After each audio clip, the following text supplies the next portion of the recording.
Assalamualaikum warahmatullahi wabarakatuh. Sebelum kita melakukan pembelajaran, sebaiknya kita membaca Bismillahirrahmanirrahim. Bismillahirrahmanirrahim.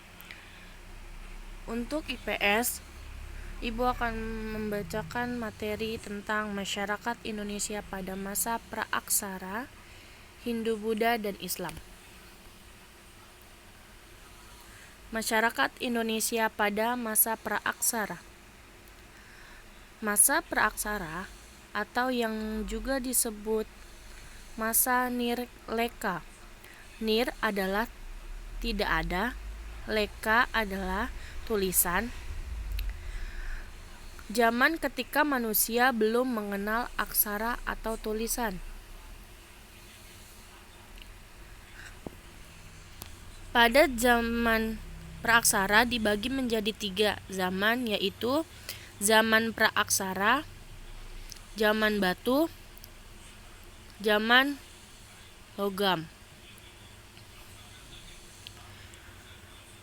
Jika ditinjau dari aspek ekonomi, kehidupan manusia pada zaman prasejarah mengalami perkembangan yaitu sebagai berikut. Pertama, zaman berburu dan mengumpulkan makanan tingkat sederhana.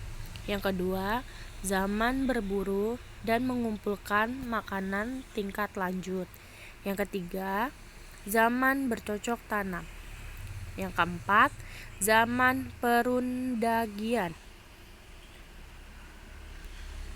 Jika dilihat dari aspek pendidikan, pada masa praaksara, pendidikan dilakukan secara lisan serta melalui observasi dan imitasi. Ketika manusia mulai mengenal pertanian, mereka hidup menetap di dekat sumber-sumber air yang kemudian memunculkan kesadaran untuk membangun suatu aturan untuk mengatur kehidupan bersama.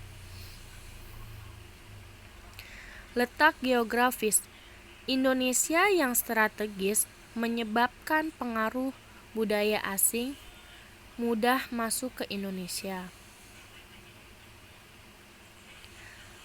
Masyarakat Indonesia pada masa Hindu-Buddha.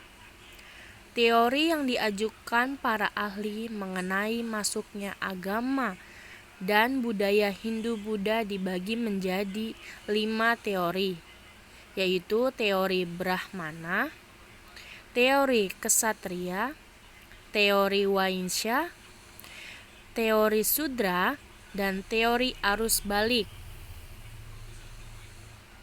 Seiring pesatnya pengaruh Hindu-Buddha, kerajaan-kerajaan bercorak Hindu-Buddha muncul di sekitar daerah pelabuhan atau sungai. Kedatangan bangsa India yang membawa corak kebudayaan Hindu-Buddha lebih bersifat memperkuat tradisi agraris yang lebih dimiliki masyarakat Indonesia. Pada masa Hindu-Buddha, para biksu dan pemuka agama berperan sebagai guru bagi murid-muridnya. Pendidikan masih bersifat informal. Dalam aspek politik, kebudayaan Hindu memperkenalkan konsep dewa raja. Konsep ini melegitimasi atau mengesahkan kekuasaan seorang raja. Pengaruh kebudayaan bercorak Hindu-Buddha yang paling jelas terlihat adalah dikenalnya huruf Pallawa, agama, penanggalan waktu, seni membangun berupa candi dan prasasti.